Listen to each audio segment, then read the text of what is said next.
Historians have called it the worst year to be alive. Not a century, not a decade, but a single, elite calendar year, a 536. A year when the sun dimmed, the seasons lost their way, and humanity found itself staring into the long, cold face of uncertainty. Today, we can say those words with the safety of hindsight, wrapped in the warm glow of our lamps. But for those who lived through it, there was no warm glow. Only the unnerving, drawn-out twilight of a world gone wrong. It did not happen all at once, at least, not to the human eye. In the early months, perhaps late winter into spring, whispers began to spread. The mornings were oddly gray, even when the skies were clear.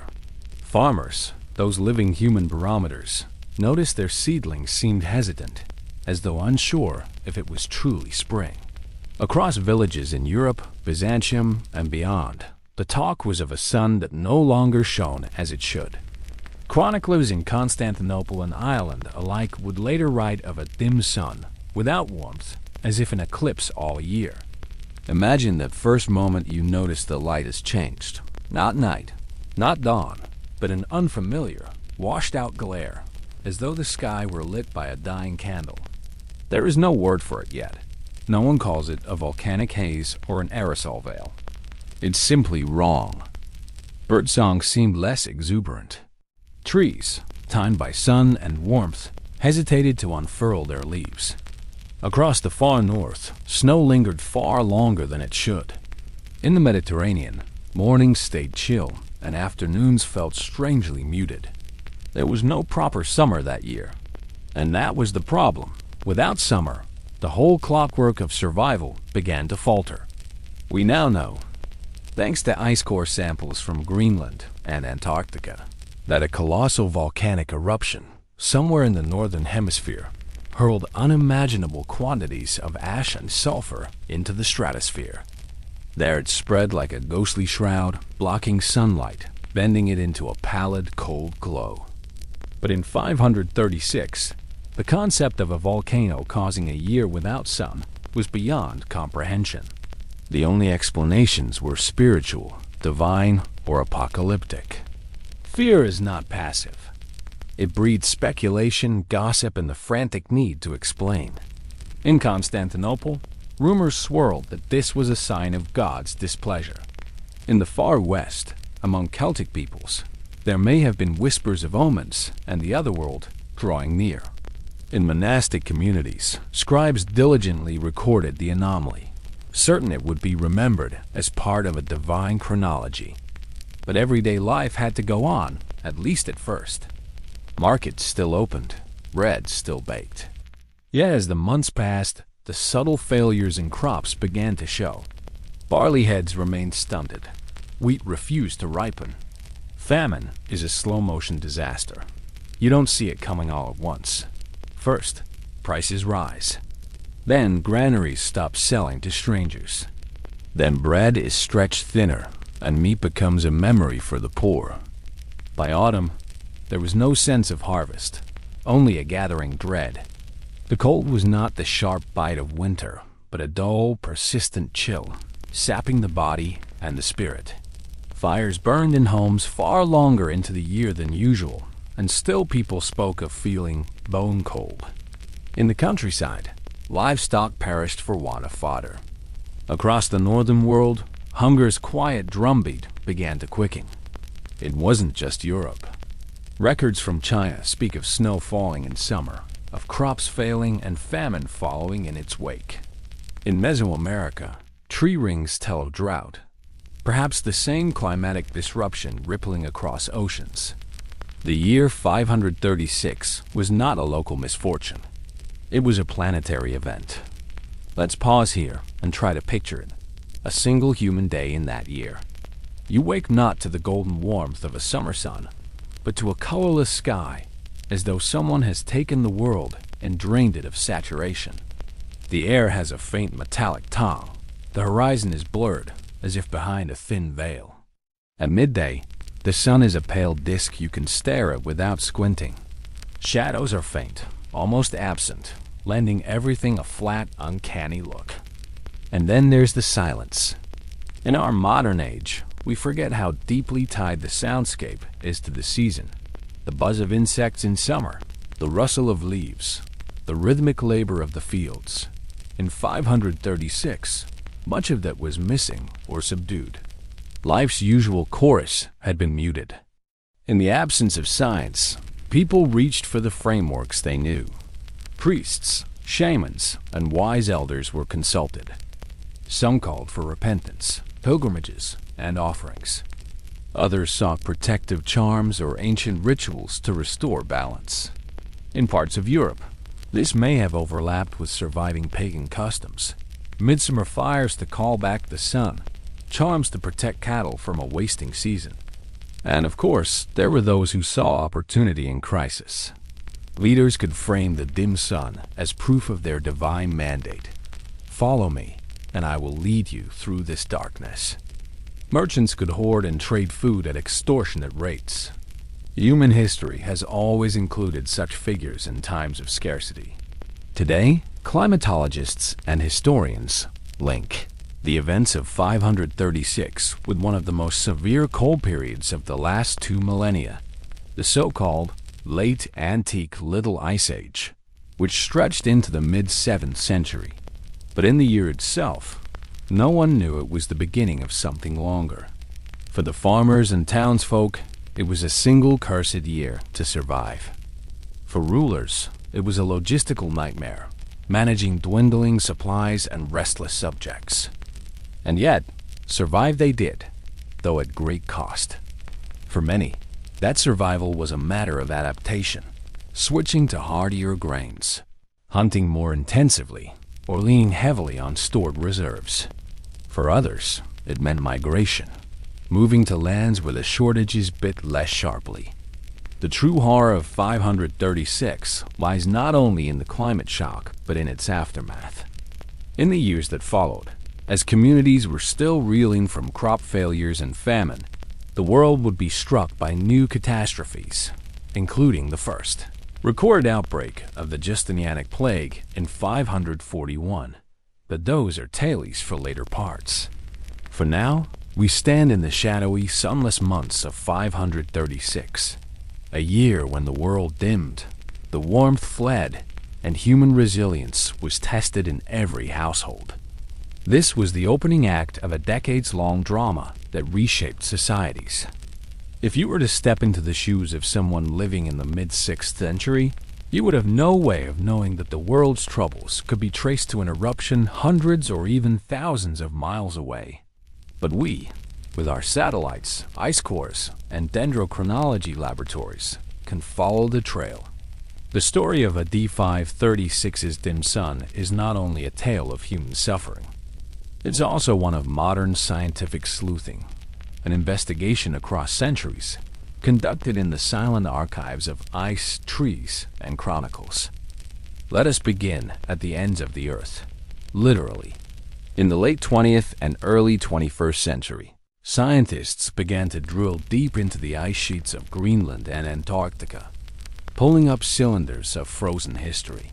Each layer of ice is a year's worth of snowfall, compressed over time into a record of atmospheric conditions. Dust, ash, trapped air bubbles, all of it remains frozen in place, a chronological diary written by the climate itself. When researchers examined the layers corresponding to the mid-530s, they found something startling: enormous spikes in sulfate levels, the chemical signature of a volcanic eruption. These layers showed that sometime in late 535 or early 536, a colossal blast had ejected vast amounts of sulfur-rich particles into the stratosphere. Unlike regular volcanic ash, which settles out of the sky relatively quickly, these tiny sulfate aerosols can linger high above the clouds for months or even years, scattering sunlight and giving the world that eerie, dimmed quality described in so many historical records. Thousands of miles away, in the trunks of ancient trees, the same year leaves its mark. Dendrochronology, the study of tree rings, allows scientists to read environmental conditions as recorded by the growth patterns of wood. In normal years, Trees in temperate regions produce a thick, well-defined ring during the growing season. But in 536, across much of the northern hemisphere, those rings are shockingly narrow. This stunted growth means the summer was unusually cold and short, so much so that many trees barely grew at all. In some regions, such as parts of Scandinavia, this effect persisted for more than a single season, suggesting a long-lasting climatic disruption. One of the most extraordinary things about the evidence for the 536 event is its geographic spread. Ice cores from both poles, tree rings from Europe, Asia, and the Americas, and sediment records from lakes all point to the same conclusion. This was not a localized disaster. The entire globe felt the effects, though the northern hemisphere bore the brunt. Historical sources support this. Byzantine historian Procopius wrote of a sun without brightness that gave forth light, like the moon, for nearly an entire year. Irish annals recorded a failure of bread in 536. Chinese chronicles spoke of yellow, dust falling like snow in summer and severe crop failures. The Mayan region, though half a world away, also shows signs of climate stress in this period. Knowing that a massive volcanic eruption was to blame is one thing. Pinpointing which volcano erupted is another challenge entirely. The difficulty lies in the fact that volcanic aerosols spread quickly and mix globally, erasing any easy trace to their source. Still, scientists have narrowed the suspects down to a few candidates. 1. Icelandic eruption. Some studies suggest that an eruption in Iceland could have been responsible, given the strong sulfate signal in Greenland's ice cores. Iceland sits atop a geologically active rift, capable of producing explosive events with vast ash clouds. 2. Tropical volcano. Other evidence points to a tropical eruption, perhaps in Central America or Southeast Asia, which could have sent aerosols to both hemispheres. The sulfate signal in Antarctica hints that the event's reach was indeed global. 3. Multiple eruptions. Increasingly, the leading theory is that the mid-530s disaster wasn't a single volcanic blast, but rather a one-two punch. A huge eruption in 536, followed by another in 540, which prolonged and deepened the climatic cooling. This would explain why the following decade was so cold. The truth may be that our ancestors lived through not just one catastrophe, but a chain of them. To understand the 536 anomaly, we need to picture how a volcanic eruption affects the climate. In a massive blast, volcanic gases like sulfur dioxide rise high into the stratosphere. There, they react with water vapor to form sulfate aerosols, fine droplets that scatter sunlight back into space. The result is less solar energy reaching the surface, which in turn cools the planet. It's not unlike drawing a sheer curtain across a sunny window. The light still gets through, but it's weaker and paler. On a global scale, this effect can drop average temperatures by several degrees Celsius, shorten growing seasons, and disrupt rainfall patterns. For humans living in 536, the curtain wasn't something they could simply pull aside. It was a sky-wide veil that refused to lift, month after month. One of the unsettling aspects of such events is their suddenness. A single eruption can inject aerosols into the atmosphere in a matter of hours. Within days or weeks, winds spread them across continents. The climate disruption in 536 may have been almost immediate, catching entire societies off guard. It's important to remember that even in the 6th century, many civilizations were interconnected by trade. A failure of crops in one region could ripple outward. Fewer grain shipments, rising prices, political instability. The darkness above was mirrored by uncertainty below. While the volcanic veil itself dissipated long ago, the evidence remained, scattered in nature's archives. It took centuries for the puzzle to be pieced together.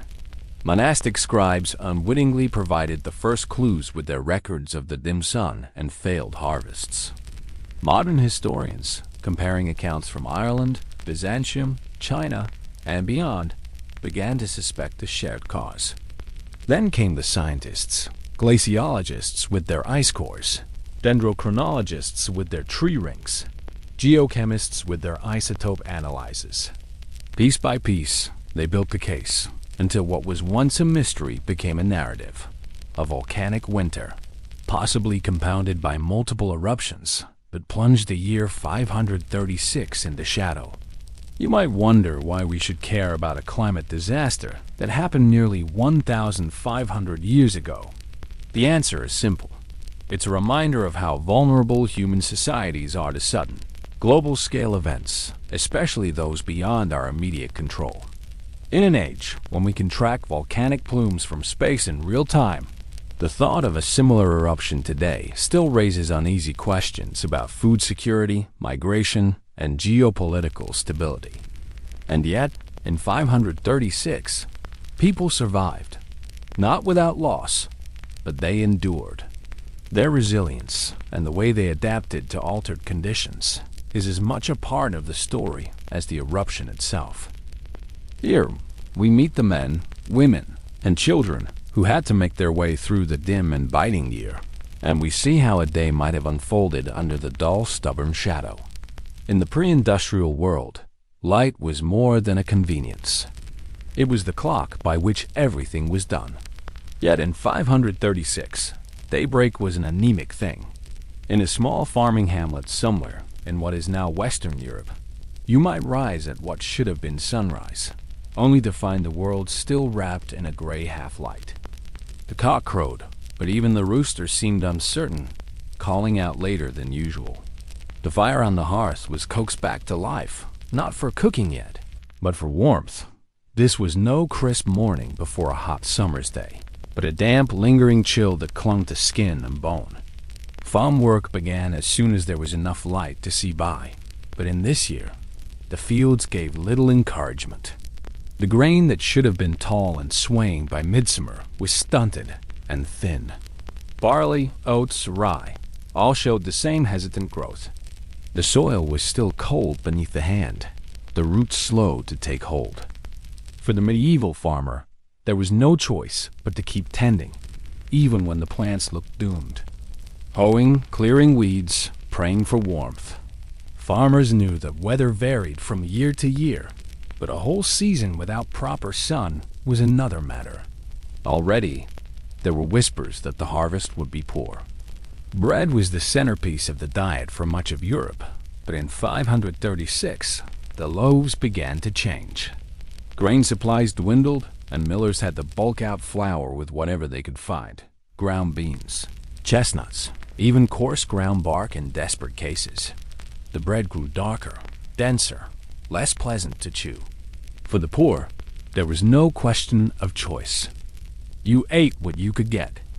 In towns, bakers raised prices. In villages, bread was baked less frequently. The ovens lit only when enough people could share the fuel and the meager dough. For wealthier households, wheat bread might still be possible, but for most, the daily bread was becoming a bitter symbol of scarcity. Markets were smaller affairs that year. Without surplus goods, fewer traders traveled, and stalls stood empty. Dried fish and preserved meat fetched high prices. Root vegetables, normally cheap and abundant in summer, were hoarded against the fear of total crop failure. Salt, vital for preservation, became more valuable still. Spices, already luxuries, soared beyond the reach of most. Where once the market might have been a place of color and chatter, it now had a nervous undertone. Coins changed hands reluctantly, and barter became more common. Another subtle change: the clothes people wore. Normally, summer brought lighter garments, linen shirts, bare feet in the fields. But in 536, people clung to heavier woolen cloaks and boots, even in months that should have been warm. The poor had little more than patched garments, already worn thin from constant use. The cold bit hardest at night, when the embers in the hearth faded and blankets were too few. Churches, monasteries, and sacred sites became even more central to community life. People gathered to pray for the return of the sun, to seek protection from what many saw as divine displeasure. In Christian lands, processions and special masses were held. In pagan enclaves, offerings were made to the old gods or spirits. This was also a time when prophecy and rumor flourished. A holy man's vision could spread across the countryside in a matter of days, carried by traveling monks or merchants. Such visions could bring comfort or spark panic. Urban life in the 6th century was already fragile, dependent on steady trade and reliable food supplies. In Constantinople, the markets still bustled, but the prices were sharp. Grain shipments from Egypt became even more critical, though river and sea transport could be delayed by poor weather. The Byzantine elite dined well enough, but even they felt the pinch in certain luxuries: fresh fruit, fine wines. For poorer city dwellers, work was uncertain. Craftsmen and laborers relied on a steady flow of projects, but in a year of shortage, fewer had coin to spend on anything beyond necessities. Humans are adaptable creatures, and in 536, that adaptability was tested. Communities found ways to stretch their resources. Preserving food early, smoking meat, drying fish, pickling vegetables before they spoiled. Altering diets, relying more on legumes and forage plants such as nettles, sorrel, and wild onions. Reducing consumption, eating 2 meals instead of 3, especially in poorer households. Mutual aid, families banding together to share hearths and labor. Children, as ever, adapted more quickly to the changed world, turning the dull midday light into a curiosity. But even they began to notice the thinness of the soup and the rarity of sweet treats. Perhaps the hardest thing to endure was not the hunger or the cold, but the uncertainty. The sun had always returned before. The seasons had always kept their rhythm. Now the rhythm was broken, and no one knew for how long. Would the sun ever shine properly again? Would next year be the same? This constant gnawing doubt wore down even the most stoic souls. In some places, people left their homes altogether, seeking out regions rumored to be less affected. Migration, even in small trickles, could strain neighboring communities, more mouths to feed, more competition for dwindling work. For kings, chieftains, and emperors, the year 536 was a test of leadership. Some responded with measures to stabilize grain prices, organize communal storage, or distribute relief from royal reserves. Others hoarded wealth and tightened their grip on power. In the Byzantine Empire, Emperor Justinian's government faced the challenge of keeping the capital supplied while maintaining stability across its far-flung territories. In smaller realms, the crisis could weaken a ruler's standing, leading to unrest or even rebellion. Scarcity breeds instability, and instability can be more dangerous than famine itself. As the dim day faded into a prematurely dark evening, families gathered around the fire. A pot of stew might simmer, thickened with whatever could be spared. Conversation often turned to memories of bright summers past, a reminder that the world had not always been this way. Stories were told, some to pass the time, others to make sense of events. Children fell asleep to the sound of adults' low voices, the crackle of the fire, and the wind outside. Beyond the walls, the fields lay quiet under a gray sky. The moon, if visible, no brighter than the pallid sun had been. By now, we've walked through the dim mornings and the meager lows, felt the chill in the fields, and tasted the uncertainty of a year when the sun seemed to have abandoned its post. But history is not only the tale of common folk. The events of 536 also played out in royal courts, trading ports, and along the shifting borders of empires. Climate crises do not stop at the walls of palaces, and the shadow of this year reached from the smallest hamlet to the thrones of emperors. In the east, the Byzantine Empire under Emperor Justinian I was in a period of ambition and expansion. Justinian's grand dream was to restore the Roman Empire's former glory, reclaiming lost territories in Italy, North Africa, and beyond. His armies were already campaigning in the west when the climate shock struck. For Constantinople, the lifeline was grain, much of it shipped from Egypt along the Nile and across the Mediterranean. But the colder weather, combined with storms and unpredictable winds, disrupted transport. The supply chain, though not severed, became strained, and prices in the capital began to climb. This wasn't merely an economic problem. It was a political one. In ancient and medieval capitals, food shortages could tip easily into unrest. Red riots were feared events, not just because of the chaos they brought, but because they undermined the ruler's image as a provider and protector. Justinian had to ensure that, whatever the cost, the city's markets remained stocked enough to prevent revolt.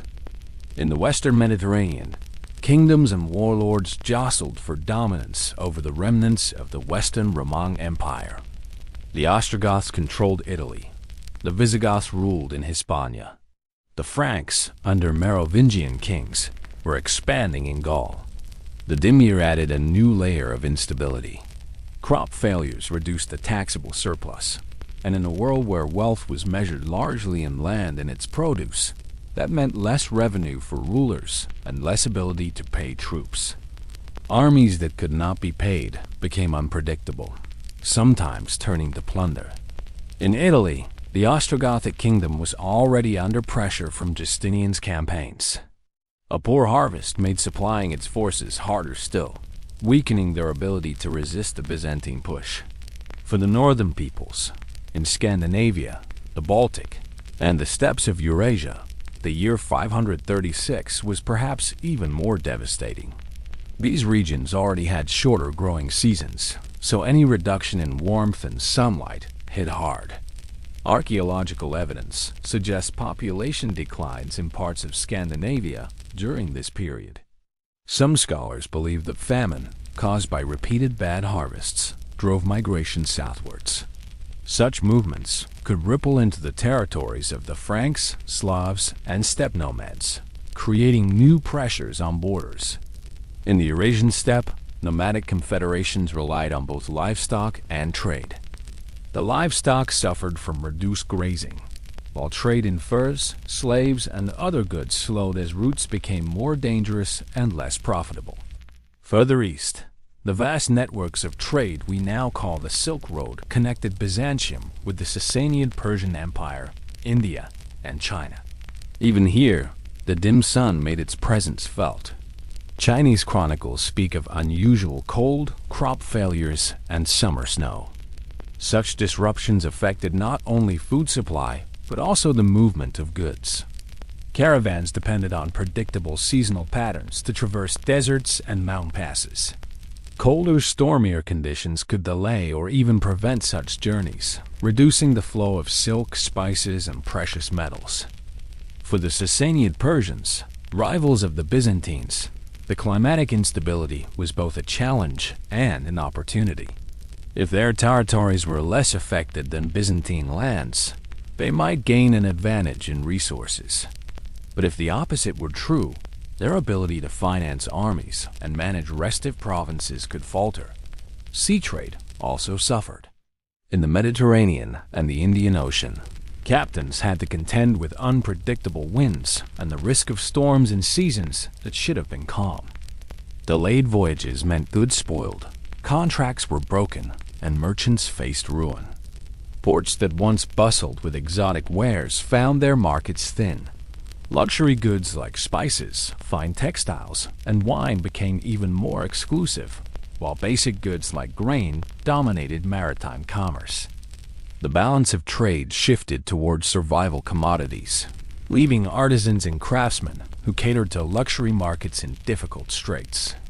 Warfare in the 6th century was already a risky and resource-hungry endeavor. The climate disruption magnified every logistical problem. Armies needed food as much as they needed weapons, and without adequate supply lines, campaigns could stall or fail outright.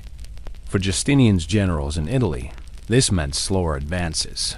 more dependence on local foraging, which could alienate the civilian population, and higher attrition. For the Ostrogoths defending their lands, it meant defending both from an enemy army and from the creeping specter of famine at home. In the north and east, tribal raids could increase in frequency as groups sought to secure scarce resources. Such raids, in turn, provoked retaliations, setting off cycles of violence that were less about conquest and more about survival. The politics of scarcity often follow a grim logic. Leaders who cannot feed their people lose legitimacy. Rivals exploit weakness. Borderlands become flashpoints. Alliances fracture under the strain of unequal suffering. In AD 536, the gloom over the land acted as a silent political saboteur. It did not topple empires overnight, but it weakened their sinews.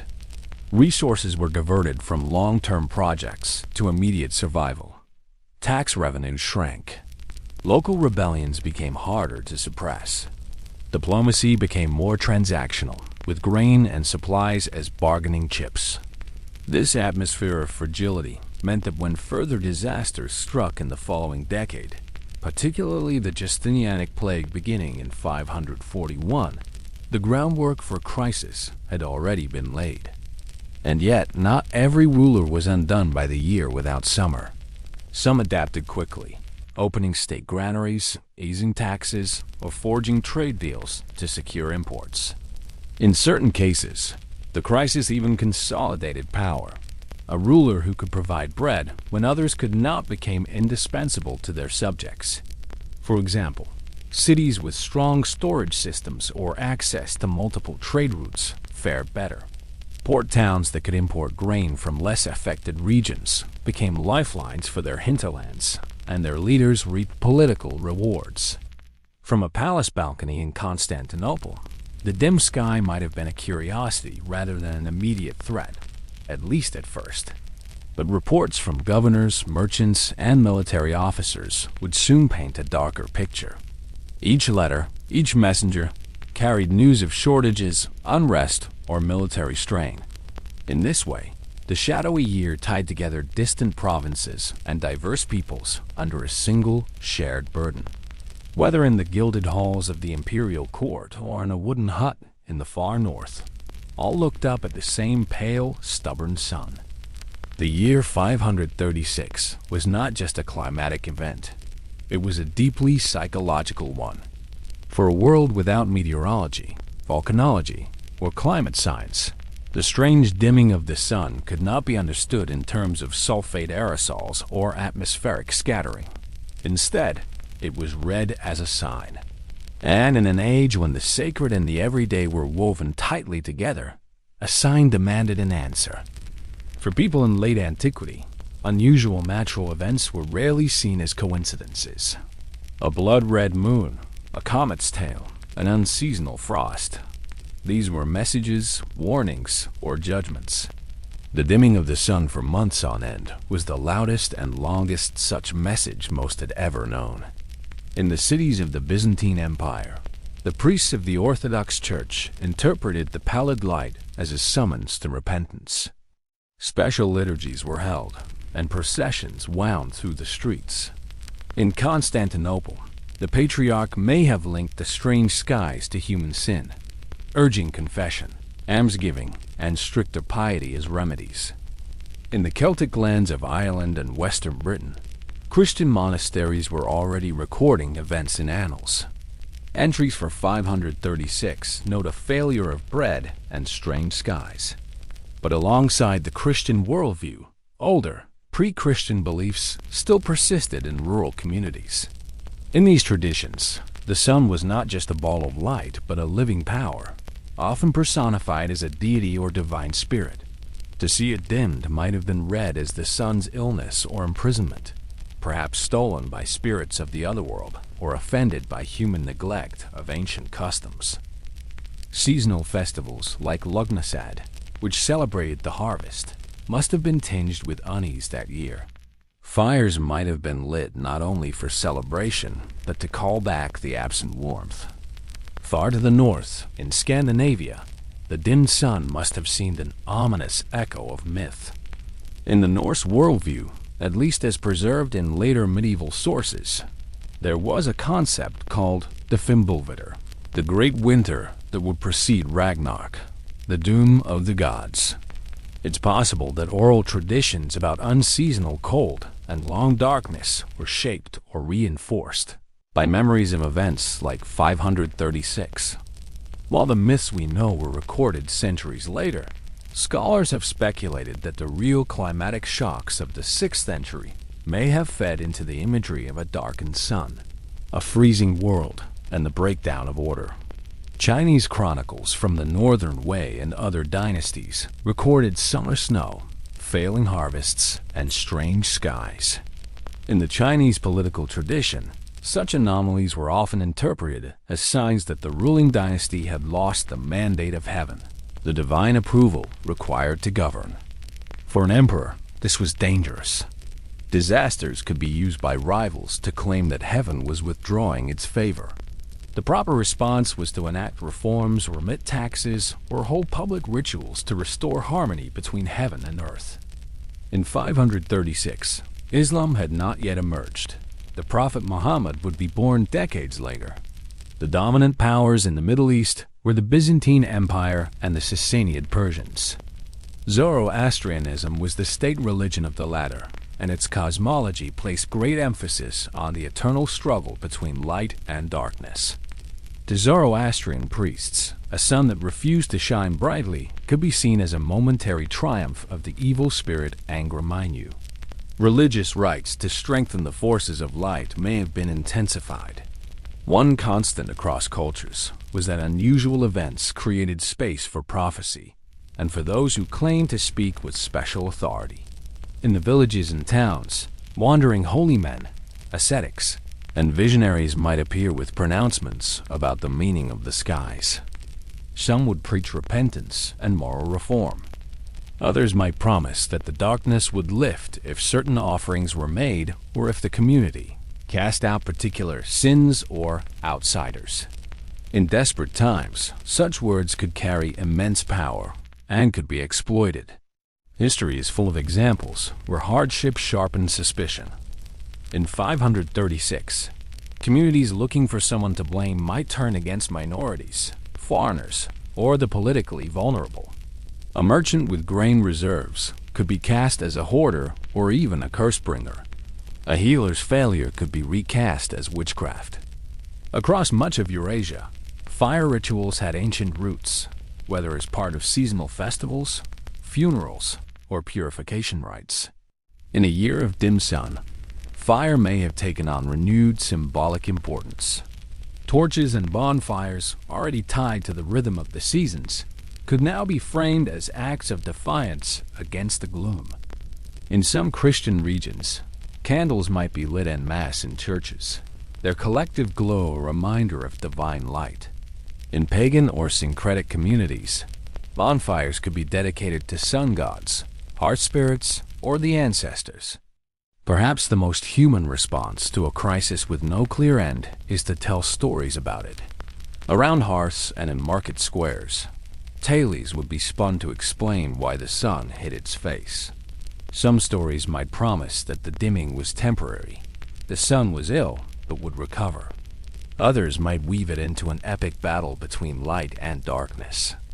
Children, hearing these tales, would grow up with the year 536 as a point of reference, a time when the world itself seemed to falter. In this way, the event would live on in oral tradition long after the skies brightened again. While modern readers might dismiss omens and prophecies as superstition, they served a vital psychological purpose. In 536, belief gave people a framework for action, whether that meant prayer, ritual, or moral reform. Faith offered a sense that the darkness was not meaningless, that it was part of a larger, comprehensible order, even if that order was divine and inscrutable. And in a time when survival was uncertain, that sense of meaning could be the difference between despair and endurance. If the dimming of the sun in AD 536 was the blow, the famine that followed was the bruise that spread slowly, but relentlessly. Crop failure is rarely an instant catastrophe.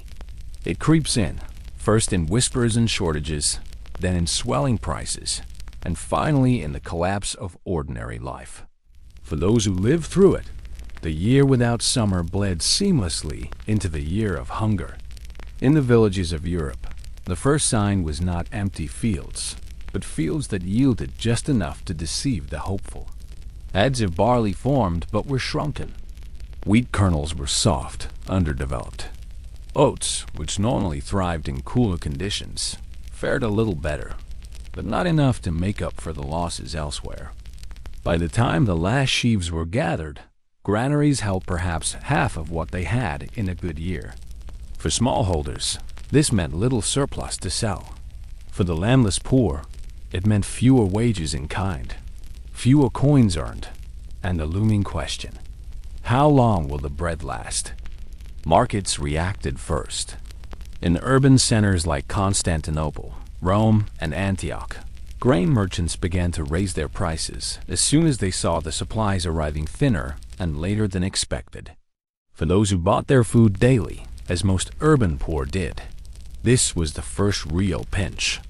A loaf that had cost a copper coin now cost 2, then 3. In the countryside, where barter was common, the exchange rates shifted. A hen that might have been swapped for a small sack of barley now fetched only half as much. People began hoarding grain not as an investment, but as insurance against the months to come. Communities moved quickly to make existing stores last. Grain was milled more coarsely, producing heavier bread that filled the stomach for longer, but was harder to digest. Meat was smoked or salted at the first sign it might spoil. Root vegetables were buried deep in cool cellars, their access carefully rationed. Those with livestock began culling weaker animals early in the season to reduce the burden of feeding them. This provided a temporary influx of meat, but at the cost of reduced herds for the future. The wealthy could cushion themselves by drawing on reserves, importing from less affected regions, or buying at inflated prices. The poor had no such options. Laborers who worked for food found their portions shrinking. Widows, the elderly, and orphans, those without strong family networks, suffered disproportionately. By midwinter, hunger had a visible face. Children with hollowed cheeks, men too weak to work their own plots, women selling treasured possessions for a few loaves. Nature offered some relief, though it was a meager one. People turned to foraging, gathering acorns, nettles, wild onions, and sorrel. In some places, mosses and lichens were boiled into thin gruels. Chestnuts, where available, became a vital food, ground into flour to bulk out bread. In more desperate cases, famine foods were used: bitter roots, unripe grains, or even bark ground into a coarse meal. Such measures kept people alive, but often led to sickness. Malnutrition weakened immune systems, making communities more vulnerable to disease. Hunger changes social dynamics. Theft increased, sometimes of food, sometimes of seed grain that had been set aside for the next planting.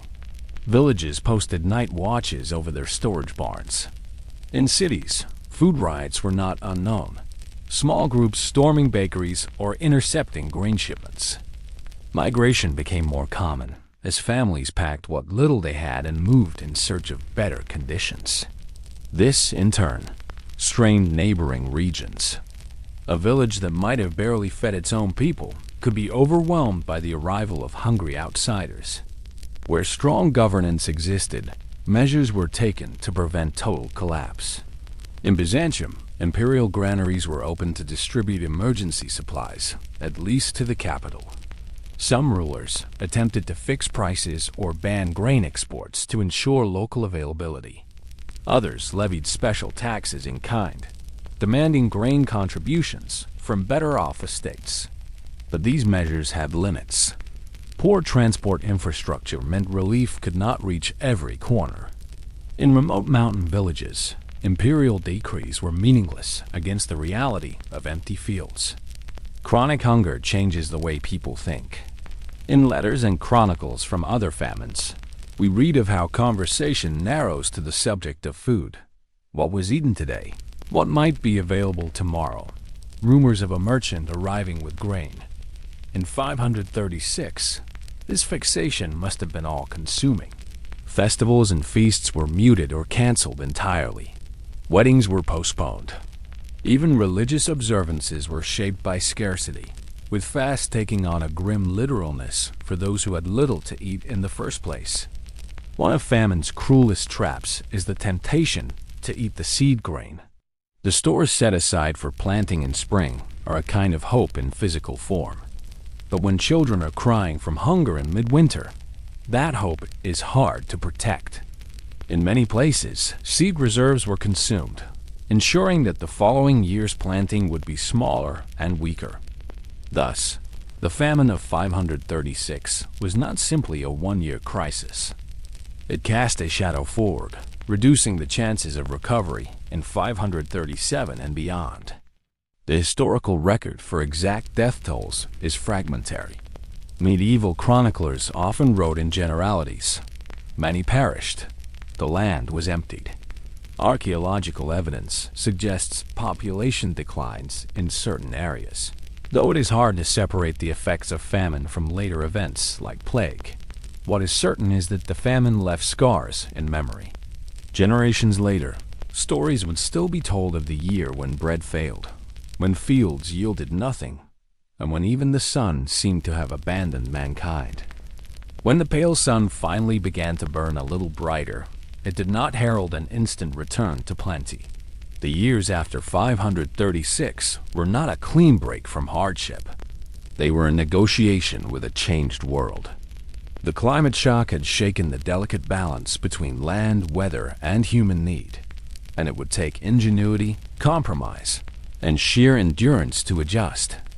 Tree ring data and ice core analysis today tell us what 6th century farmers could only sense. The cooling triggered by the 536 event lingered. Even as the atmospheric veil thinned, global temperatures remained depressed for years, in part because another significant volcanic eruption in 540 piled fresh dust into the stratosphere. In practical terms, this meant shorter growing seasons continued. The spring thaw arrived late, and the first frost came early. Crops that once thrived became risky ventures, and the agricultural calendar had to be rethought. Farmers are, by necessity, experimenters. Across much of Europe, communities began shifting their focus to hardier, faster-maturing grains. Barley, oats, and rye, all more tolerant of cold and poor soils, took precedence over wheat in marginal regions. Legumes such as peas, beans, and lentils became more prominent, not only because they matured quickly, but because they enriched the soil with nitrogen, improving future yields. In the Eastern Mediterranean, millet, which could tolerate erratic rainfall, gained importance. In some areas, this was not so much a conscious innovation as a survival instinct. Plant what might grow rather than what you'd prefer to grow. Communities that survived best were those that diversified their food supply. Fishing became a more significant part of the diet in coastal and riverine settlements. Herding of sheep and goats increased in regions where grain cultivation was too unreliable. Foraging, once a supplemental activity, became a deliberate part of seasonal planning. Knowledge of edible wild plants, fungi, and nuts was valued anew, and certain families or individuals became known for their skill in finding food in the wild. The famine of 536 to 537 taught a hard lesson. Surplus is not a luxury. It is a necessity. Villages that could began building larger, better protected granaries. Clay-lined pits, elevated wooden storehouses, and sealed jars were used to keep pests and damp at bay. In towns and cities, authorities invested in more robust storage systems, though these were often still vulnerable to corruption, both literal, rodents, and figurative, officials skimming supplies. The idea of keeping reserves for multiple years, rather than just one, began to gain traction. Regions less affected by the cooling became lifelines. Grain from Egypt remained critical to the Byzantine heartlands. In the west, North Africa's harvests fed parts of Italy and Gaul. The crisis cemented certain trade routes as strategically essential, making control over them a political as well as an economic priority. For inland communities, trade fairs and caravan routes became more focused on staples rather than luxuries. A shipment of salted fish might be more valuable than a chest of fine cloth if it meant surviving the winter. The shadow of 536 also moved people. In marginal lands, repeated bad harvests drove families to migrate towards more fertile valleys, milder coasts, or better connected towns. Some of these movements were temporary. Others became permanent shifts in population. In Scandinavia, archaeological evidence suggests a decline in settlement numbers during the late 530s and 540s, possibly due to famine-induced mortality and migration. In parts of the Alps, high-altitude farms were abandoned in favor of lower, more sheltered lands. Such movements had political consequences. 2. Newcomers might integrate peacefully, or they might challenge existing communities for land and resources. For rulers, recovery was a chance to reassert control, but also a test. Those who had managed the famine well often emerged with strengthened authority. Others, whose people felt abandoned, faced unrest or replacement. In Byzantium, Justinian's administration tightened its grip on grain logistics, refining taxation in kind and improving storage at key ports. In smaller kingdoms, lords who could guarantee a measure of food security became power brokers. Some societies saw increased communal cooperation. The memory of shared hardship made mutual aid more common, though in other places, scarcity left a residue of mistrust. Though the 6th century was not an era of rapid technological revolution, necessity pushed innovation in small but significant ways. Simple drainage systems were improved to make the most of wetter seasons. Raised planting beds appeared in certain damp regions. In the Mediterranean, irrigation channels were maintained more diligently to counter unpredictable rainfall. In colder zones, livestock shelters were reinforced, allowing animals to survive winters in better condition. This, in turn, improved manure availability, boosting soil fertility. Our times tend to leave marks in folklore, song, and proverb. In the years after 536, stories about the year without summer circulated widely, often blending fact and embellishment. Some tales cast it as a punishment from the divine, others as a warning about hoarding or neglecting the poor. Practical proverbs emerged too, advising against over-reliance on a single crop or urging that a full storehouse is a fortress. Such sayings weren't just folksy wisdom. They were survival strategies in linguistic form. By the early 540s, many communities had found a new equilibrium. Food production was more cautious, but steadier. Diets more varied. Storage more deliberate. The constant fear of imminent starvation eased, though never entirely vanished. But this hard-won stability was fragile. The agricultural base was weakened, populations had been reduced or displaced, and the economy was still vulnerable to disruption. When the next great crisis arrived, the Justinianic plague, beginning in 541, it would hit a world still nursing the bruises of 536. If the year 536 was the wound, the year 540 was the twisting of the knife. The world was still limping from the shock of the dimmed sun and the famines that followed, when the skies darkened again. For those alive at the time, it may have felt like an unending curse, a sign that the sun would never fully return to its former strength. For modern scientists, the evidence suggests that the mid-6th century climate crisis was not the result of a single cataclysm, but a rapid succession of volcanic punches, each reinforcing the last. We now know from ice core records in both Greenland and Antarctica that another enormous spike in sulfate deposits occurred around a D540. The pattern is the same as in 536, a sudden, massive injection of volcanic aerosols into the atmosphere, spreading across both hemispheres. To a 6th century farmer, the effect would have been instantly recognizable. Skies that had only recently regained some brightness grew hazy once more. Midday light dulled to an ashen glow. The warming trend of the late 530s was abruptly cut short, sending average temperatures plummeting again. The human cost of the second eruption was magnified by the fact that the world had not recovered from the first. Populations were smaller, seed grain reserves depleted, and livestock herds reduced. Political and economic systems were still strained. In other words, there was no buffer. In a healthy year, a poor harvest could be endured by drawing on reserves and goodwill. But in 540, most reserves were already gone, and goodwill had been eroded by years of scarcity. Unlike the mystery surrounding 536, some scholars suggest the 540 eruption may have originated in the tropics, possibly in Central America or Indonesia. The presence of sulfate in both polar ice sheets suggests a blast of truly global reach. One candidate is Ilopango in present-day El Salvador, which experienced a massive eruption during the first millennium.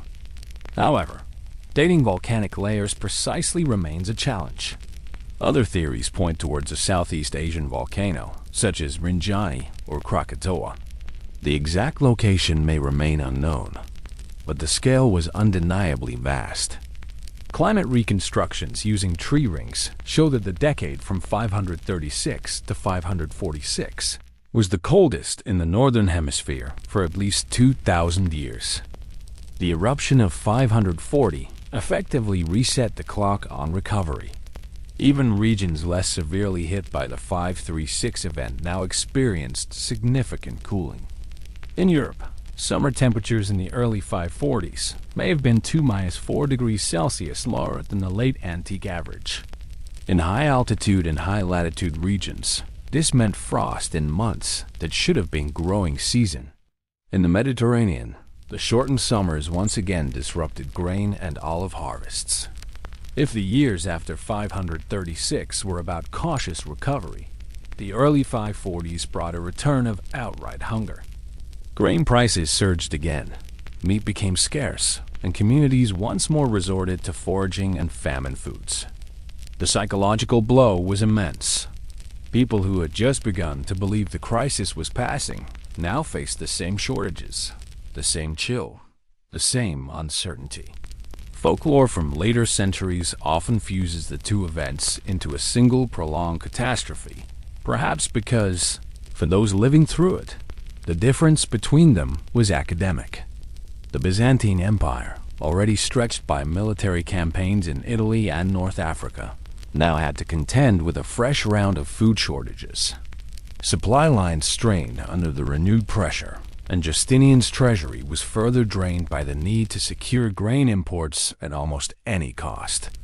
In the north, tribal migrations and raids increased once more as pastoralists and subsistence farmers sought new lands.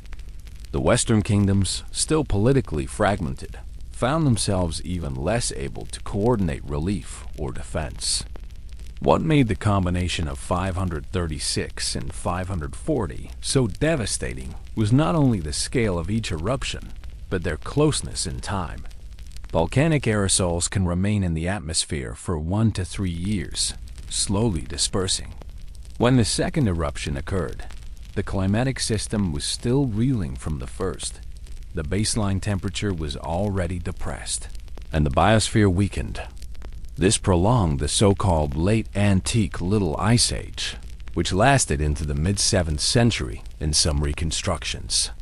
Agriculture, settlement patterns, and political fortunes across Eurasia would be shaped by this extended period of cool, unstable weather. Just as in 536, the impact of the 540 eruption was global. Chinese records again note unusual cold, crop failures, and anomalies such as frost in summer. In Mesoamerica, archaeological evidence suggests shifts in settlement patterns, possibly in response to food stress. In the Middle East, Drier conditions in some regions compounded the effects of cold in others, disrupting established agricultural systems and trade. Perhaps the most far-reaching consequence of the double volcanic blow was the way it set the stage for the Justinianic plague. When the plague struck in 541, the world was primed for disaster.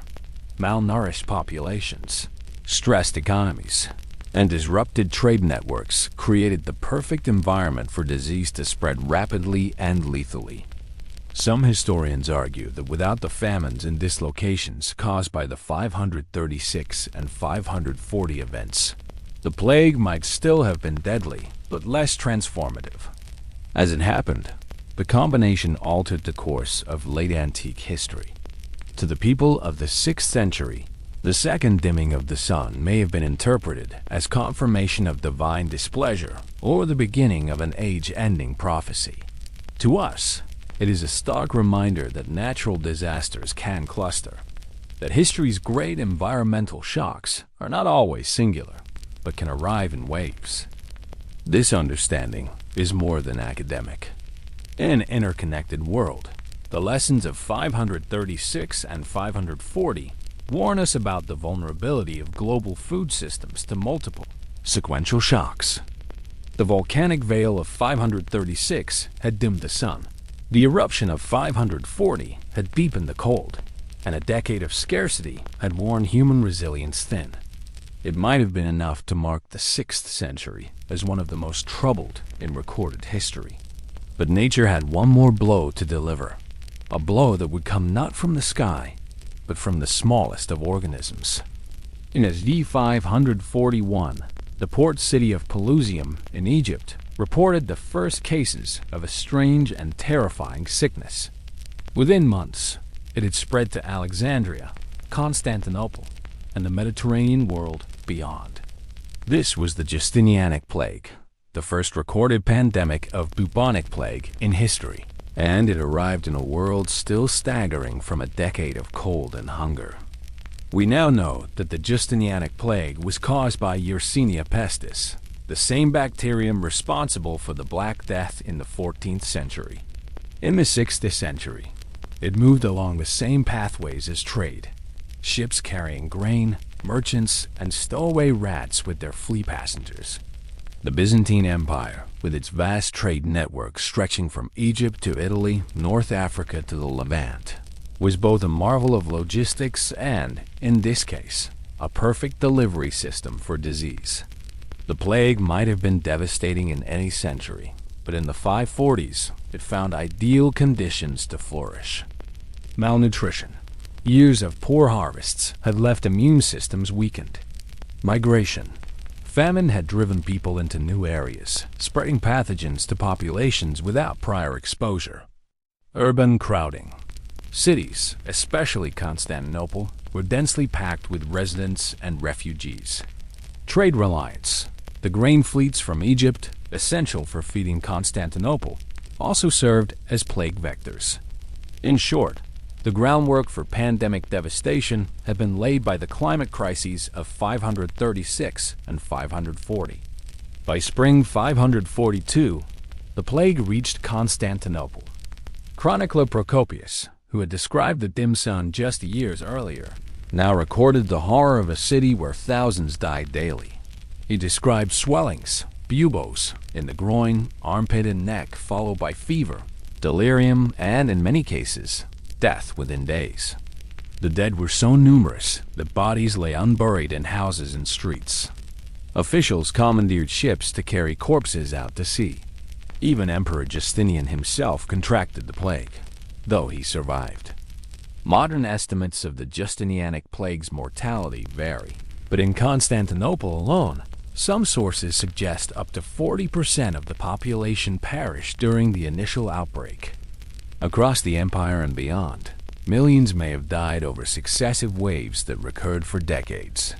For communities already hollowed by famine, the demographic blow was catastrophic. Fields went untended, armies shrank, and entire villages vanished. The plague did not respect imperial borders. It traveled along trade and military routes into the Sasanian Empire North Africa, and Western Europe. In port cities from Marseille to Carthage, mortality was just as severe. In rural areas, the impact could be slower but equally devastating.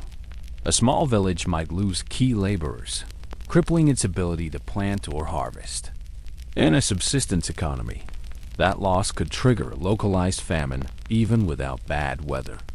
If the dim sun of 536 had been read as a divine warning, the arrival of plague in its aftermath must have seemed like confirmation of apocalyptic fears. Religious interpretations abounded. Some saw it as punishment for human sin, others as a test of faith. In Constantinople, church processions and public prayers became common, even as they may have accelerated transmission. In the countryside, fear of outsiders increased, with travelers and traders sometimes barred from entering communities. The combined toll of famine and plague reshaped the demographic and political landscape of the late antique world. Population decline. In some regions, labor shortages led to abandoned farmland and a shift towards pastoralism. Military weakness. Armies depleted by disease were less able to defend borders or maintain campaigns abroad. Economic disruption. Trade slowed, tax revenues fell, and infrastructure projects stalled. Shift in power. Rivals of the Byzantine Empire, such as the Lombards in Italy, would take advantage of weakened territories in later decades. Historians debate whether the climate crisis and plague together marked the true end of the ancient Mediterranean world, the final break between antiquity and the medieval era. What is clear is that the mid-6th century was a hinge point. The networks, cities, and populations of the Roman world were permanently altered. In the popular imagination, the worst year to be alive may be 536, but for those who survived it, only to face the plague in 541 to 542, the cruelty was in the continuity. Disaster was not an isolated event. It had become the rhythm of the age. By the spring of 142, Constantinople, jewel of the Byzantine Empire, the queen of cities, was already a place on edge. A decade of pale suns and thin harvests had gnawed at its confidence, but the capital still bustled. Markets selling Nile grain, shipyards hammering out war galleys, mosaics glittering in the half-light of the Hagia Sophia. Then, almost overnight, the rhythm changed. It began with whispers from the docks, a sickness among the crews, fever, and strange swellings. Within weeks, the whispers had become wails. The city's first warning came not from physicians, but from traders. Ships from Pelusium in Egypt, the empire's southern granary, arrived with more than sacks of wheat. Sailors staggered ashore with fevers, some collapsing in the harborside streets. Within a day or two, they developed the same horrifying swellings that had been rumored from the south. Hard, painful lumps in the groin, under the arms, or at the neck, followed by delirium and death. At first, officials tried to contain it to the port district. The docks were partially closed, certain cargoes delayed. But grain was the city's lifeblood, and the blockade could not last. The ships kept coming. In a city of perhaps 500,000, there was no stopping it. The disease leapt from the waterfront into the crowded marketplaces, the public baths, and the narrow, shaded lanes of the poorer quarters. Constantinople was a city of contrasts. Broad colonnaded streets in some districts, rabbit-warren alleys in others, and in both, people began to fall. Procopius later described how swiftly the plague moved. Healthy in the morning, fevered by midday, dead by night. The dead lay in their houses, sometimes with no one left to carry them out. Even the palace was not immune. Emperor Justinian himself fell ill, confined to bed for weeks, his court hushed and fearful. Though he survived, his illness paralyzed the machinery of state just when decisive action was most needed. Eunuchs and chamberlains, usually invisible to the public, were suddenly seen in the streets, organizing emergency grain distribution and hiring men to collect the dead. The great cisterns, the pride of imperial engineering, echoed with a strange silence. The work crews who maintained them had been struck down. By the second week, burial grounds were full. At first, the bodies were carried to cemeteries outside the city walls, but soon there were too many. Churches were used for storage of the dead, their incense unable to mask the smell. Eventually, carts piled with corpses rolled to the harbors, where ships carried them out to be dumped at sea. There are accounts of mass graves, deep trenches where hundreds were buried together, sometimes without shrouds. The work was dangerous. Gravediggers often sickened before the job was done. Constantinople's great forums, the Forum of Constantine, the Augustine, had always been hubs of noise and commerce. Now they were eerily quiet. Merchants stayed home. Customers were too sick or too frightened to come out. Prices for luxury goods collapsed. Prices for medicines and basic food soared. Apothecaries sold out of remedies, from imported spices to local herbal concoctions, none of which could stop the plague. In the absence of medicine, people turned to charms, amulets, and prayers. The Hagia Sophia filled with the faithful, even as the gathering itself risked spreading the disease. The city's clergy became both comforters and corpse-bearers. Priests gave last rites in darkened rooms heavy with the smell of sickness. Monks dug graves alongside common laborers. Some chroniclers suggest that entire monastic communities were wiped out in weeks. The patriarch led processions through the streets, chanting prayers for deliverance. The sight of gilded icons carried through the silent, shuttered city was unforgettable, but whether it comforted or terrified depended on the viewer. As the death toll mounted, the structures of daily life began to falter. The courts ceased most hearings. Tax collectors stayed home. The city watch struggled to maintain order, though crime fell simply because so many were ill or dead. In wealthier districts, guards stood outside mansions, not to repel thieves, but to keep the sick from approaching. In poorer quarters, the lines between life and death blurred. Orphans wandered the streets. Dogs roamed freely, sometimes feeding on the uncollected dead until they too sickened. When Justinian finally rose from his sickbed, he faced a city transformed. Tens of thousands, perhaps more, were gone. The treasury was strained from emergency grain imports and mass burials. The army was weakened by loss of men in the capital and in the field. Justinian ordered the repair of public order and the resumption of trade.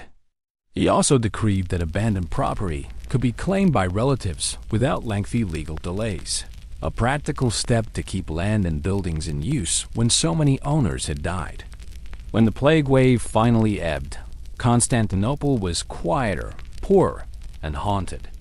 The great public works, aqueducts, cisterns, walls still stood, but their human operators were fewer. Entire crafts had lost masters and apprentices. Some districts, especially poorer ones, never regained their pre-plague population. The plague would return in later years in cycles, but this first onslaught left a deep psychological scar. The city had faced famine and fear before, but never this scale of mortality in so short a time. For the citizens who had lived through both the dimming of the sun and the plague, the two were part of the same story. The skies had warned them, the earth had withered, and now death had walked their streets. Whether they saw it as divine wrath, the unfolding of prophecy, or the simple cruelty of fate, the sense of living in an extraordinary and perilous age was inescapable. In the 6th century, the vast majority of humanity lived far from the stone forms and marble colonnades of cities like Constantinople. Their lives were measured in the length of the day, the turning of the seasons, and the yield of the soil.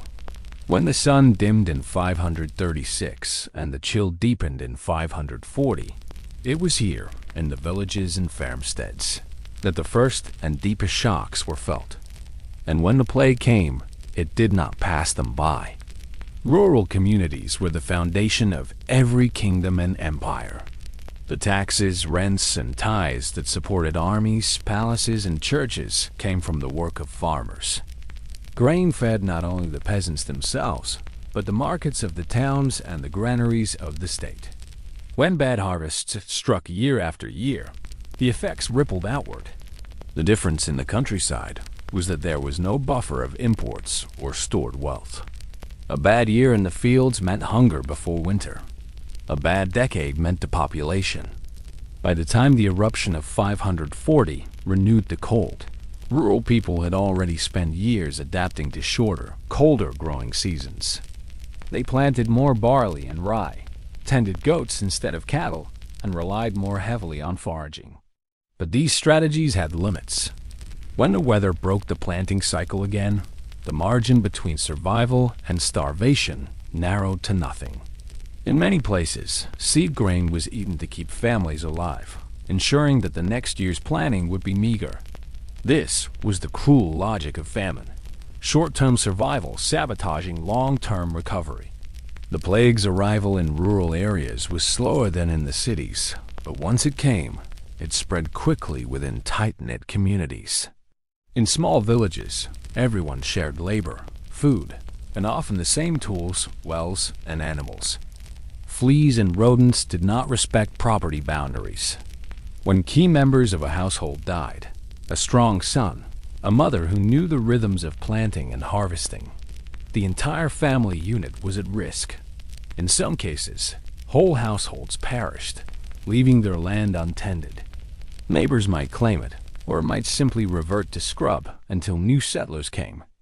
In parts of Europe where the early medieval manor system was developing, plague and famine disrupted the balance between lord and tenant. A lord who lost too many laborers could see fields lying fallow, rents unpaid, and livestock unherded. Some responded by offering better terms to attract new tenants. Others tightened obligations, deepening resentment. Where population losses were severe, land might be abandoned altogether. Archaeologists have found deserted rural settlements from this period, marked by the collapse of wooden structures and the slow reclaiming of the land by forest. In bad years, the countryside relied heavily on wild resources. Forests, marshes, and riverbanks became larders. People gathered hazelnuts, wild berries, roots, and edible greens. Fishing and hunting took on greater importance, though these too were limited by skill, tools, and access to land and waterways. Communities also revived and passed down knowledge of famine foods, bitter or fibrous plants normally avoided, but which could be made edible through careful preparation. Such foods kept people alive, but they were no substitute for grain in the long run. While urban churches organized grand processions and public prayers, rural faith was often more intimate, a blending of formal religion with local tradition. In the face of famine and plague, village priests might bless the fields, lead processions to shrines, or conduct special fasts. In some places, older pagan customs resurfaced alongside Christian rites, offerings of bread or milk at boundary stones, or the lighting of midsummer fires to call back the sun. These rituals were as much about community cohesion as divine intervention. In times of uncertainty, shared acts of faith reinforced bonds between neighbors. Some rural families, unable to survive on their own land, took the desperate step of leaving altogether. They might seek work as laborers on larger estates, move to towns in search of charity, or join relatives in less affected regions. Such movement was risky. Traveling exposed families to danger from bandits, disease, and hunger along the way. Arriving in a new place meant competing with locals for scarce resources. In some cases, migrants were refused entry or pushed into marginal, less productive land. In many rural households, women's skills became the difference between survival and ruin. Women managed food storage, preserved meat and vegetables, foraged, and often tended small kitchen gardens that could provide herbs and greens even when the main fields failed. When men died of plague or famine, women took on heavy agricultural labor as well, plowing, sowing, and harvesting, roles that might otherwise have been limited by tradition or strength. In this way, the crisis blurred some gender divisions in work out of sheer necessity. Not all rural stories from the 540s are of collapse. In some villages, mutual aid allowed communities to weather the storm. Shared storage of grain, cooperative herding, and the pooling of labor during planting and harvest helped offset losses. A household that had lost a plowman might borrow another family's oxen. A widow might be fed from the communal store. Such cooperation wasn't purely altruistic. Survival often depended on having someone to rely on in return, but it showed that solidarity could be as important a tool as the sickle or plow. By the mid-540s, the countryside in many regions looked different. Populations were lower, some lands were abandoned, and farming was more cautious. The memory of hunger shaped planting decisions, with more emphasis on hardier crops and storage. In some cases, the crisis even left more land available per person, allowing survivors to improve their holdings. But this benefit was overshadowed by the trauma of loss of family members, neighbors, and the sense of stability that had once marked rural life. In Part 12, we'll widen the lens again to explore how the combined climate and plague crises reshaped the political map, triggering shifts in power, the fall of kingdoms, and the emergence of new players across Europe, the Middle East, and Asia. Do you want me to go directly into Part 12? That's where the geopolitical consequences of the worst decade to be alive really come into focus, and we start seeing how it rewrote the map of the post-Roman world. By the mid-540s, the combination of dimmed suns, failing harvests, and waves of plague had left no major power untouched. Empires, kingdoms, and tribal confederations were not immune to the same pressures that emptied fields and silenced villages. When population shrank, treasuries thinned, and armies faltered, borders began to shift. The disasters of the 6th century were not merely human tragedies, they were geopolitical events. When Emperor Justinian I began his reign in 527, his ambition was nothing less than the restoration of the Roman Empire's former western territories. His generals, notably Belisarius, had already reconquered large parts of North Africa from the Vandals by 534, and the campaign in Italy against the Ostrogoths was well underway when the climate catastrophe struck. Initially, Justinian pushed on despite shortages and unrest at home.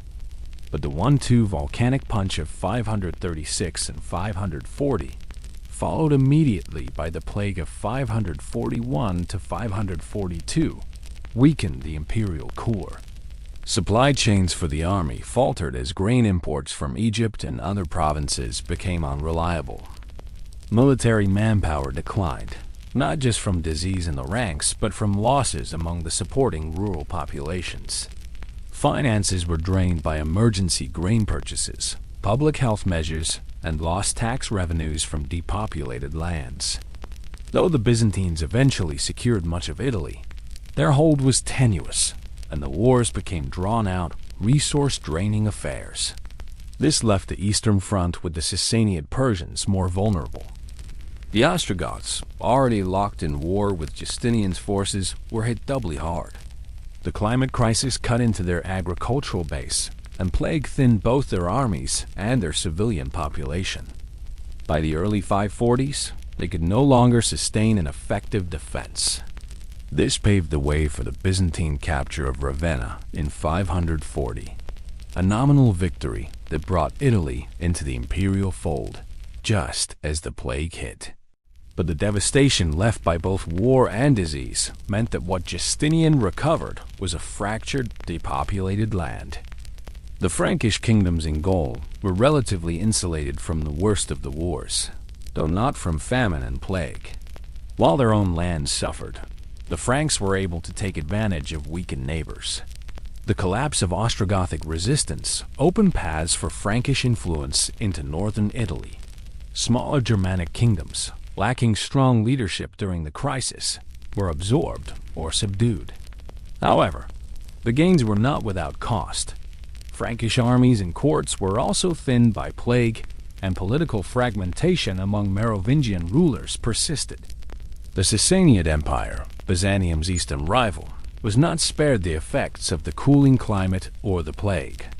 Crop failures in key provinces reduced state revenue, and military campaigns against nomadic groups and Byzantium were disrupted.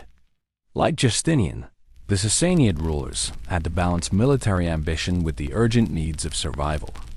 Some historians suggest that the mutual weakening of both empires during this period created opportunities for other powers, including Arab tribal confederations on the fringes, to grow in influence before the Islamic conquests of the 7th century. For the peoples of Scandinavia and the Baltic, the agricultural collapse triggered by 536 and compounded by 540 may have been among the most severe. Archaeological evidence points to significant depopulation, abandonment of farms, and even possible social breakdown in some regions. This instability may have increased southward migration or raiding into continental Europe.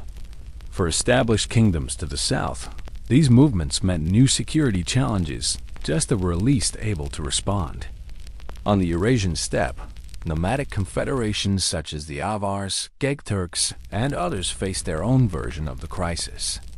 Livestock, central to steppe life, suffered from the shortened grazing seasons. This likely drove increased raiding and pressure on settled societies to the south and west.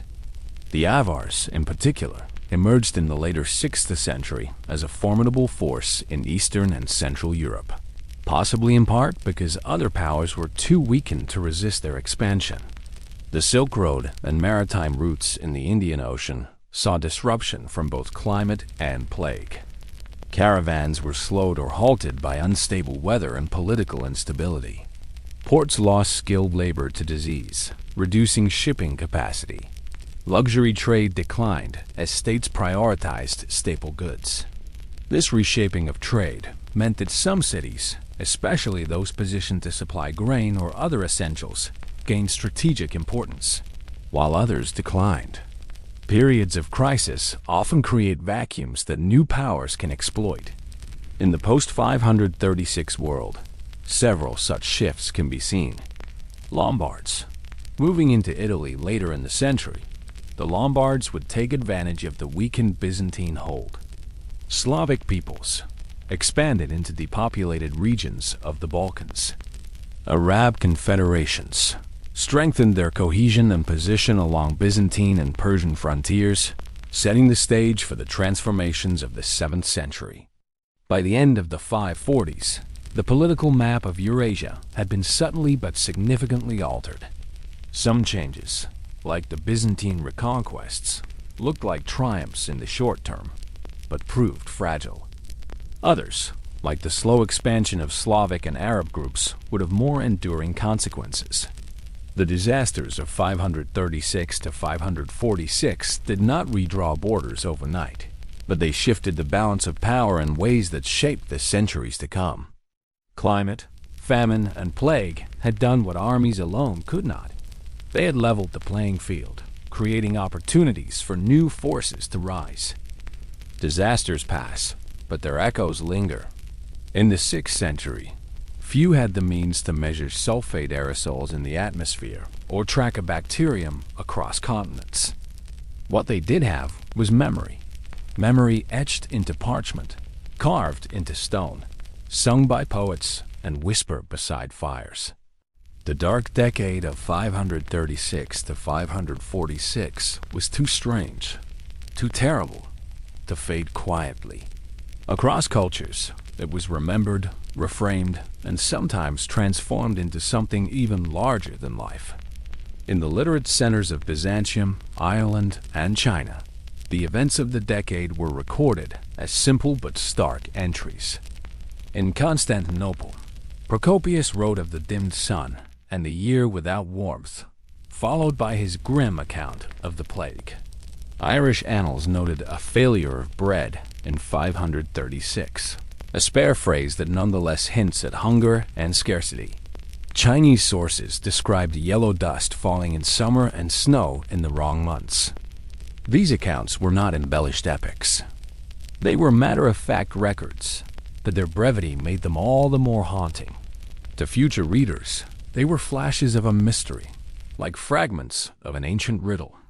One of the striking things about many contemporary records is how little is said about causes. Without the framework of modern science, writers did not connect volcanic eruptions to the pale sun. The events were observed and described, but often left unexplained or explained only in spiritual terms. This absence of a clear cause may have made the events more mythologically pliable.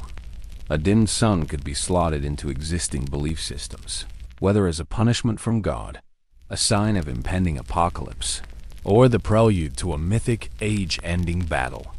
In Scandinavia, later Norse myths recorded in the poetic Edda speak of Fimbulvitr, a great winter before the world's end. While these poems were written centuries after 536, scholars have debated whether such imagery was influenced by folk memories of real climatic shocks, like the one in the mid-6th century. In other cultures, too, stories of a sick or imprisoned son appear. In some cases, these are likely far older than 536. In others, they may have been refreshed or reinterpreted in light of it. Oral traditions are adaptable. When the world offers a new calamity, the old story takes it in. For Christian writers in Europe and the Near East, the darkened sun and plague were woven into a biblical frame. The dim light recalled the darkness over Egypt in the book of Exodus, or the sun's darkening at the crucifixion. Some preachers likely used these events as calls to repentance, strengthening the moral authority of the church. In China, the strange skies were tied to the concept of the mandate of heaven. For Confucian historians, they were signs that heaven was displeased with the current dynasty. Events to be noted alongside rebellions, floods, and other omens. In rural communities, where written records were rare, the memory of famine often took the form of moral tales. A village might recall the family that hoarded grain and was cursed, or the widow who shed her last loaf and was rewarded. These stories taught lessons about generosity, caution, or divine justice, and they kept the memory of scarcity alive for children who had not lived through it. The content of the story might change, but the framing was always the same. Remember the year the bread failed, and learn from it. Though less direct than chronicles, art could carry the memory too. In some illuminated manuscripts from later centuries, depictions of apocalyptic scenes, darkened suns, skeletal figures, cities struck by pestilence, may have drawn on the deep well of cultural memory from the 6th century, even if the artists themselves knew only the legends. Likewise, some stone carvings and runestones in northern Europe show imagery that could be read as solar eclipses or dim suns. Whether these are literal representations or symbolic motifs is debated, but the possibility remains that they are echoes of lived experience. It's worth remembering that stories about disaster are not merely about remembrance. They are about preparation. By embedding the memory of famine, cold, and plague into narrative, communities preserve knowledge, even if distorted, that might one day help in the next crisis. A tale about the sun disappearing for 3 winters might prompt listeners to store more grain, or to maintain ties with neighboring villages for trade and mutual aid. The myth becomes a coded survival manual. The climate crisis of the 530s was global, and so were its memories. In Mesoamerica, tree ring evidence shows severe drought in this period. Later myths from the region speak of sun and moon disruptions, though tying them directly to 536 is speculative. Still, the human tendency to weave unusual natural events into cosmology is universal. When historians compare these traditions side by side, a pattern emerges. The sun falters, the earth suffers, and humanity must endure, often with the help of divine or heroic intervention. By the time centuries had passed, the dim sun of 536 and the plague of 541 were often no longer distinguished as separate events. In some tellings, they were part of a single long calamity, a time of trials when the natural and supernatural worlds collided. In others, they were folded into cycles of prophecy, predicting future dark ages or apocalypses. This blending of history and legend is both loss and gain. The specific truth of what happened can blur, but the emotional truth that a generation lived through extraordinary hardship remains vivid.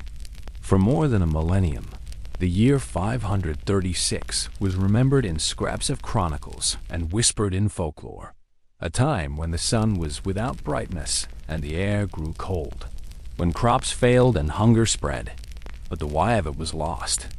Without the language of volcanology, atmospheric science, or epidemiology, medieval writers recorded what they saw, not what caused it. It wasn't until the late 20th and early 21st centuries that scientists, sifting through the deep archives of the natural world, began to connect the dots. The result is one of the most remarkable historical mysteries ever solved, and a model for how modern science can illuminate the past.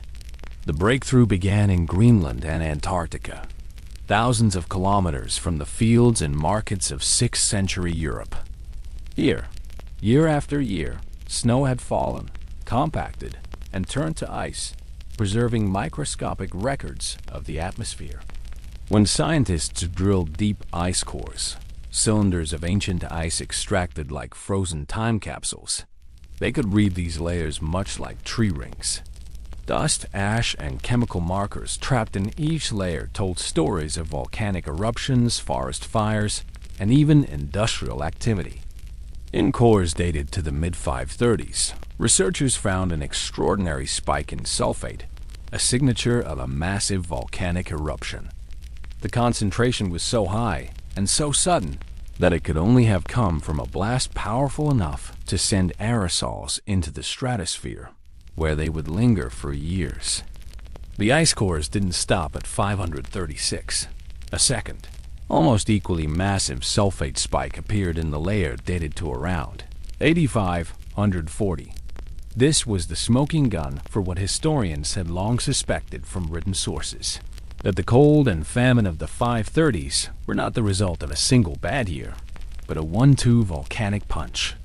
The chemical fingerprint of the sulfates suggested slightly different compositions for each event, pointing to two separate eruptions rather than a long aftershock of one. Tree rings added another layer of evidence. Trees lay down a new ring each year, and the thickness and density of those rings depend on growing conditions.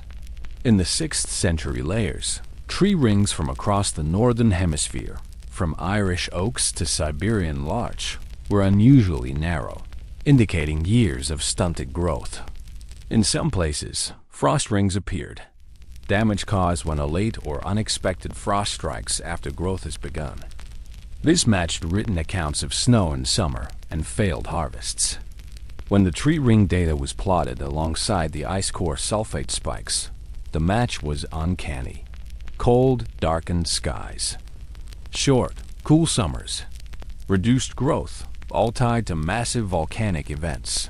Knowing there was a volcanic cause was one thing. Finding the culprits was another. Geological dating is imprecise over long periods, and many volcanoes are in remote or poorly studied regions. Candidates emerged. 536 eruption. Some evidence points toward a northern hemisphere source, possibly Iceland or North America's volcanic belt, given the strong signal in Greenland ice and the distribution of ash. 540 eruption, likely tropical, with both hemispheres' ice cores showing equal impact.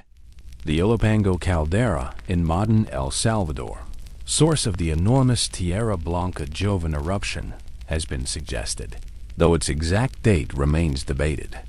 Other candidates include Indonesian volcanoes, such as Rinjani or Krakatoa. New techniques in tephrochronology, the study of volcanic ash layers, may eventually narrow the field further. Science didn't work in isolation. Historians provided the documentary evidence. Procopius's dim sun, Irish annals failure of bread, Chinese chronicles frost in summer. Each was like a waypoint, showing that the effects were not local accidents but global. Matching these accounts with the physical evidence helped refine the dating of the eruptions and confirmed that their impacts were indeed planet-wide. Massive volcanic eruptions eject sulfur dioxide into the stratosphere, where it reacts with water vapor to form sulfate aerosols. These fine particles reflect sunlight back into space, cooling the Earth's surface. The effect can last for 1 to 3 years after an eruption. The 536 event appears to have lowered average summer temperatures in parts of the northern hemisphere by as much as 2-4 degrees Celsius. This might not sound like much, but in a marginal agricultural system, it's enough to cause widespread crop failures. When the 540 eruption followed, the climate had not fully recovered, creating one of the coldest decades in 2 millennia. Modern climate historians have linked these cooling events to the outbreak of the Justinianic plague in 541. Cold and wet conditions likely affected rodent populations and grain storage, increasing contact between humans and plague-carrying fleas. Combined with malnutrition from years of poor harvests, this set the stage for one of history's deadliest pandemics. Studying 536 is not merely an exercise in historical curiosity. It is a case study in how interconnected the planet's systems are, and how vulnerable human societies can be to abrupt natural shocks. It also shows the value of integrating disciplines: glaciology, dendrochronology, volcanology, and history, each told part of the story. Only together did the full picture emerge. Today, 536 stands as a benchmark for understanding the potential global impacts of large volcanic eruptions. It informs climate models, disaster preparedness planning, and even discussions about the risks of geoengineering. What was once an unexplained dark chapter in the Chronicles is now one of the best documented examples of a natural catastrophe altering the course of human history. The story of the 536 and the decade that followed is, on the surface, a catalogue of catastrophe: a sun dimmed for years, harvests that withered in the field, the deadliest plague in recorded antiquity, and the unraveling of economies and empires. But if we look closely, it is also a record of survival. The people who lived through that dark decade were not just passive victims of fate. They adapted, endured, and, in many cases, rebuilt. In the end, the real legacy of 536 is not the darkness itself, but what emerged from it.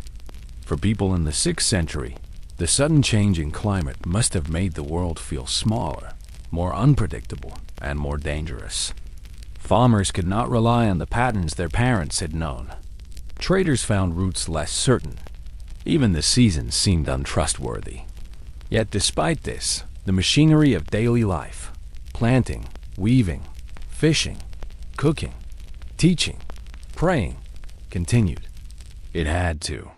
The persistence of ordinary acts in extraordinary times is one of history's quiet miracles. Across the globe, communities made adjustments, large and small. Agricultural shifts, more frost-resistant grains, staggered planting times, and greater reliance on livestock. Trade flexibility. Merchants sought alternative routes and goods when traditional networks faltered. Social networks. Families and villages pooled resources, creating informal insurance systems. These adaptations didn't eliminate suffering, but they bought time, and time was often the difference between recovery and collapse. For emperors, kings, and chiefs, 536 was a stark lesson in the limits of control. Justinian could command armies and build the Hagia Sophia, but he could not make the sun shine or the grain grow. The climate cared nothing for imperial ambitions. This leveling effect, where rich and poor alike were subject to the same environmental forces, is a recurring theme in history. In practice, the wealthy were far better shielded, but even they could not wholly escape the disruptions. One of the most enduring survival tools was narrative. By telling and retelling the events in chronicles, sermons, myths, and songs, people gave shape to the chaos. Stories made the strange skies and invisible sicknesses part of a framework. Divine judgment, cosmic cycles, heroic trials. Narrative didn't just preserve memory, it offered meaning. In times when explanations were scarce, meaning itself could be a form of sustenance. Modern science's solving of the 536 mystery has not just illuminated the past. It has created a bridge between their world and ours. The ice cores, tree rings, and chemical analyses that tell us of massive volcanic eruptions are, in a way, a continuation of the work the chroniclers began, documenting the anomaly, ensuring it would not be forgotten.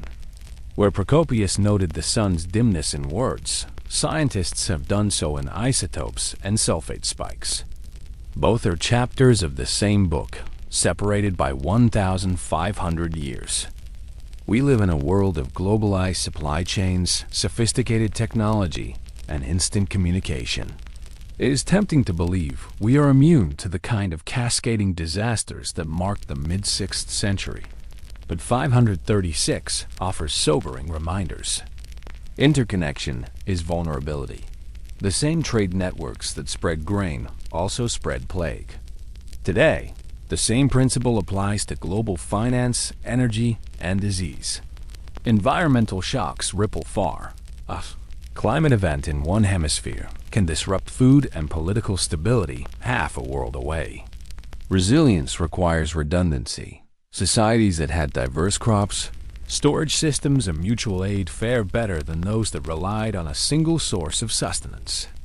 Perhaps the most striking parallel between then and now is the human constant, our capacity to endure.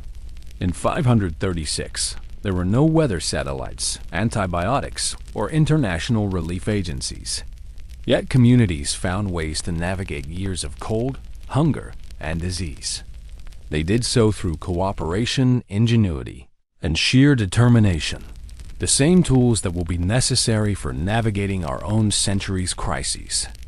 By the late 6th century, the world had changed. Populations in some regions remained lower. Political maps shifted, and the memory of hunger and pestilence lingered. But new societies emerged from the ruins: the Lombards in Italy, the Slavs in the Balkans, and renewed Arab confederations along the Byzantine and Persian frontiers. Nature's shadow had not ended history. It had redirected it. If you had lived in 536, you might have thought the world was ending. The sun itself seemed wounded, the seasons betrayed you, and a sickness you could not see stole your neighbors overnight. Yet here we are, 15 centuries later, telling your story. That is the ultimate testament to survival.